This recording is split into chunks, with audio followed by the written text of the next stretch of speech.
Okay, this is 1.7 inequalities, and this is going to be without a calculator. Okay, so your first problem, negative 4x plus 3 is less than or equal to 15. Now this is a linear inequality. Okay, so the first thing I would do is subtract 3 on both sides. This gives me negative 4x is less than or equal to 12. And divide by negative 4, so this is x, and this is going to give me negative 3. Now remember, when you divide by negative or multiply by negative, your sign is going to flip, and you get x is greater than or equal to negative 3. Okay, go ahead and remind myself there that you're going to flip your sign. And then my answer I'm going to write in interval notation, so any answer greater than or equal to negative 3, so I'm going to bracket negative 3, and I can do anything bigger than that, so that would go to infinity. Okay, number 2, I've got a compound inequality here, and it is also a rational. So what I would do, some of you still don't like, but I'm going to go ahead and get rid of this fraction. It's not to worry about it. So look at each of your denominators. I'm going to multiply by the common denominator, so that would be 12 or 12 over 1. I'm going to get a plain Jane 2. I get a negative 2x minus 13. Be less than or equal to 8. Now no fractions, it makes it a whole lot easier. Next thing I would do is I'm going to do this to all of them, so I would add 13 to everything. So that's going to give me a 15 over here, less than or equal to negative 2x, less than or equal to 21. Now I need to divide by negative 2. Now remember, when you divide by negative, you're going to flip your inequality. So dividing by negative 2 gives me a negative 15 over 2. This is now going to be greater than or equal to. This is going to be now x. This is going to be a greater than or equal to here. And this is going to be a negative 21 over 2. Okay, now I need to think about this. Since this right here is smaller, I'm going to rewrite it as small to big. Okay. And if you would like to go ahead and write that in interval notation, that would be negative 21 halves, and that would be a bracket, to negative 15 halves, and that would be a bracket as well because I've got an equal to symbol. Okay, number 3. So it looks like we've got a quadratic here. And just by looking at this on the left, I've got a quadratic, and it looks like it shapes up or opens up like this. So it looks like I'm going to be looking for my roots maybe on this one. Okay, so let's go ahead and factor this left side. And this is going to be an x minus 2 and an x minus 3. So really what I'm thinking of is I'm probably going to change this to an equal sign right now. So I can say x is equal to 2 and x is equal to 3.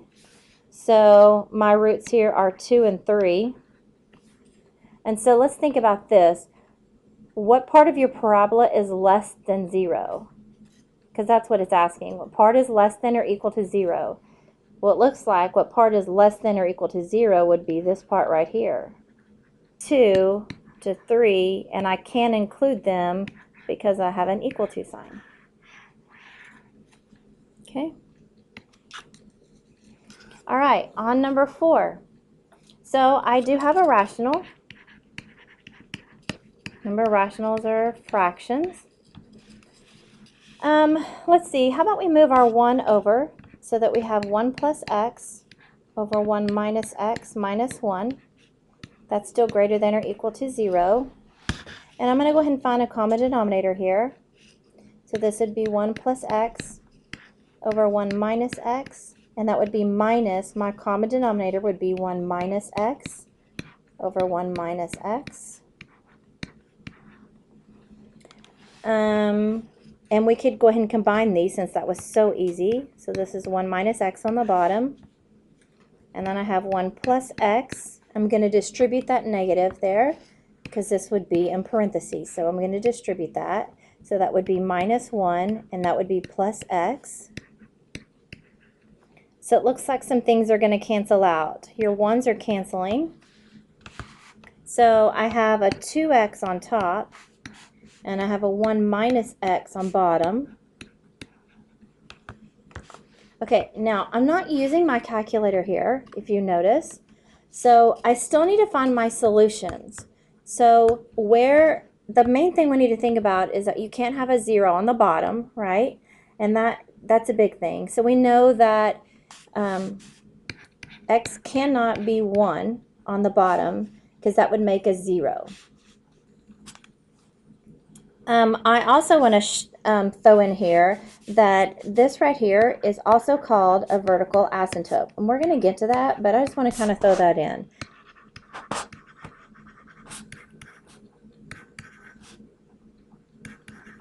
I'm going to draw a little number line here. Now we know we can't have a 1, all right, because that causes a 0.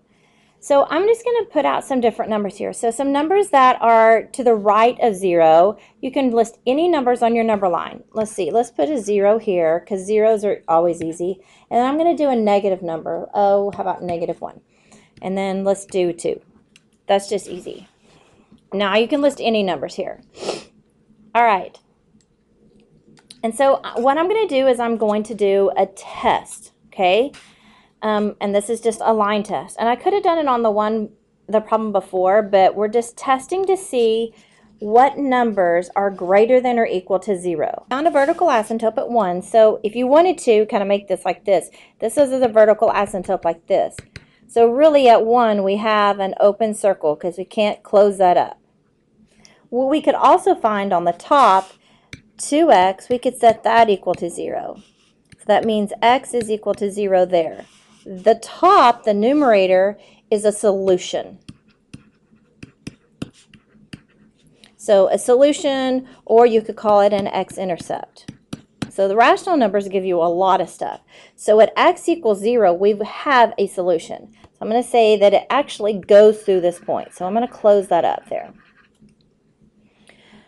Okay, now this looks really strange to you right now. So what I'm going to do is I'm going to start on this number line and I'm going to pick some other things. Let's try -1. If I were to plug a -1 into the top, that gives me a -2 on top. And really I don't really care about that. I just want to know if it's positive or negative. So I have a negative number on top. If I divide that, on the bottom, if I say 1 minus a -1, I'm going to get a positive answer. So if I divide a negative divided by a positive, I get a negative answer. Okay, so is a negative answer greater than or equal to 0? And that would be no. So this would be a false answer. So that would not happen. Okay, so basically this graph right here would not go through -1. So this is going to be a false. I'm just going to write that really big down here. This is false. It's not going to go through this. Okay, since we don't have anything at -1, let's go over here at 2. So basically when we're writing our domain, it's not going to come over here at all. Okay, let's try 2. 2 times 2 is going to give you a positive answer. So I'm going to say positive. 1 minus 2 is going to give you a negative. And this is going to give you a negative answer. So again, a negative is not greater than a positive. So again, this is false. So whatever this graph looks like, it's not going to come all the way over here at 2. So it's all happening over here between 0 and this asymptote. But we want to know, is it going to happen in here or is it going to go to the left? So let's see. I'm hoping it's happening all in here. So I'm going to try, let's try and see if it happens in here in the middle. So let's try a number right here in the middle. Let's try a half. 2 times a half is going to give me a positive number. I'm going to show you what happens here. 1 minus a half gives you a positive number. Positive by positive gives you a positive number. Is a positive number greater than or equal to 0? And it is. So this is true. So like I thought, everything is happening in this graph right here in the middle of these two numbers. Okay? Nothing is happening over here. Nothing is happening over here. Okay, so how in the world, with all this scribble here, how am I going to write my answer? Well, it looks like my answer only falls right here. So my answer is going to be 0 included, and it goes only to 1, but 1 is not included because it's an asymptote. So this is my answer. Okay, let's try another one. Okay, looks like another rational.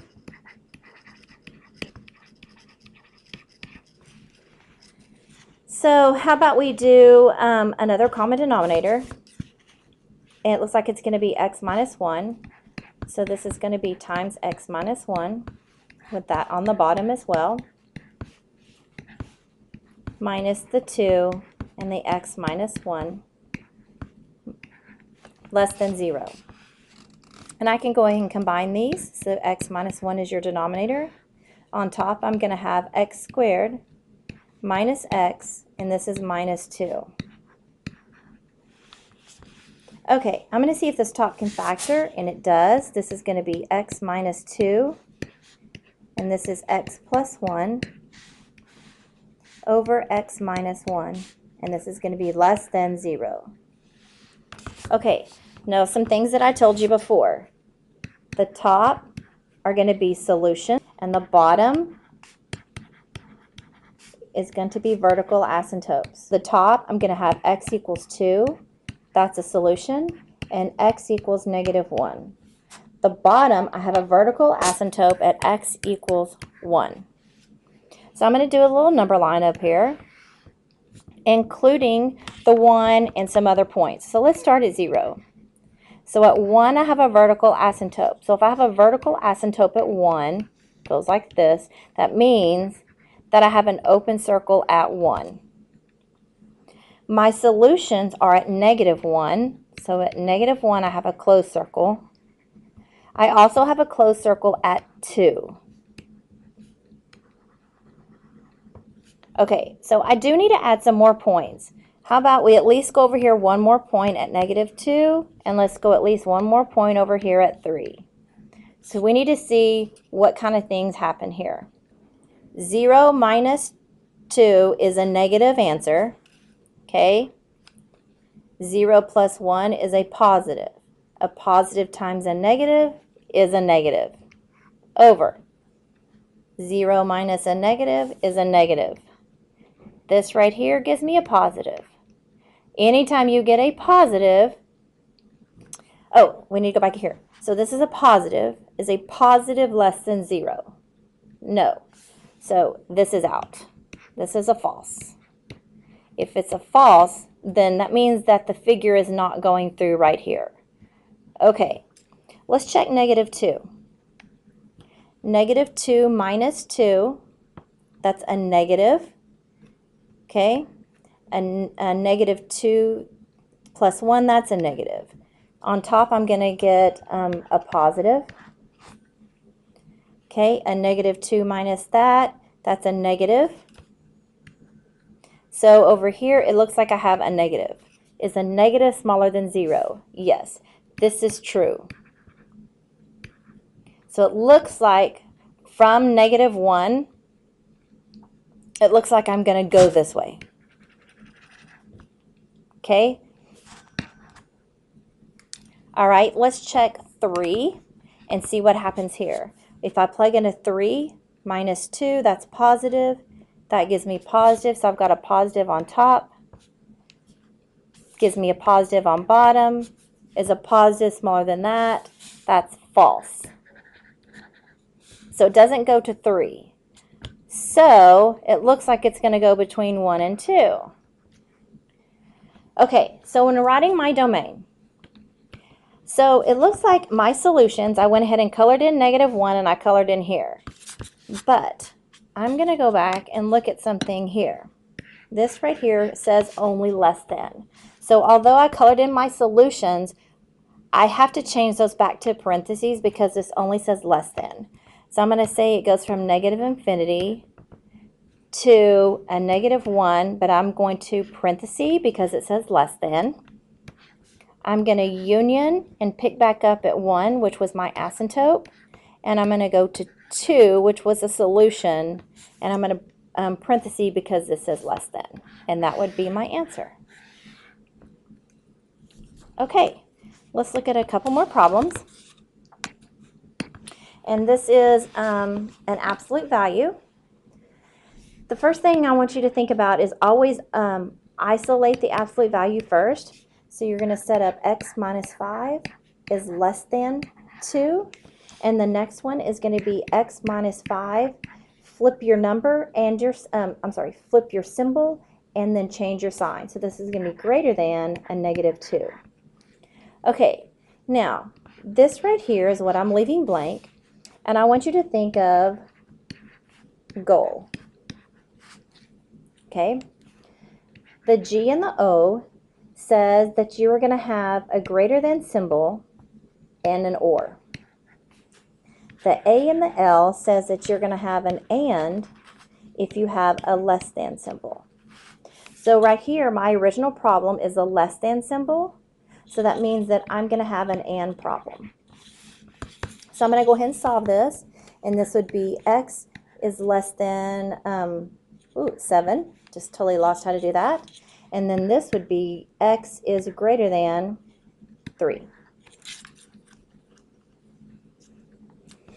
Okay, so we want to put these two together. So I would rewrite this as 3 is less than x is less than 7.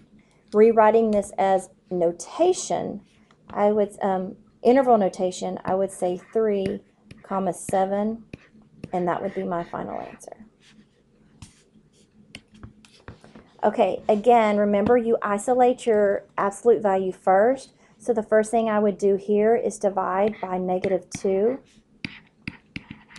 So that gives me an absolute value of x minus 5. I divided by a negative, so that's going to be greater than negative 1. Okay, so this, remember, I'm going to do goal. Is this a greater than or a less than symbol? You know what? I don't need to do that. What absolute value is greater than a negative number? And that would be everything. Everything is greater than a negative number. So my answer is going to be negative infinity to positive infinity. Okay, for number 8, get your absolute value isolated, and it is. Now, looking at this problem, what absolute value is less than negative 4? And there is no absolute value less than negative 4. So this is going to be a no solution. There's nothing you can do.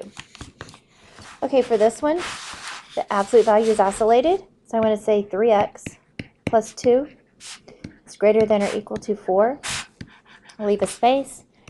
3x plus 2 is less than or equal to negative 4. And I'm going to subtract 2, divide by 3, and I get x is greater than or equal to 2/3. Subtract 2, divide by 3, and I get x is less than or equal to negative 2. And I need to look at goal. If it's greater than, it's an or. If it's less than, it's an and. This is greater than, so this is an or. So when I write my final answer, this is going to be negative infinity to negative 2. This is going to be a bracket, and this is a parenthesis. Union, let's see, this would be 2/3 to infinity. And that would be your final answer.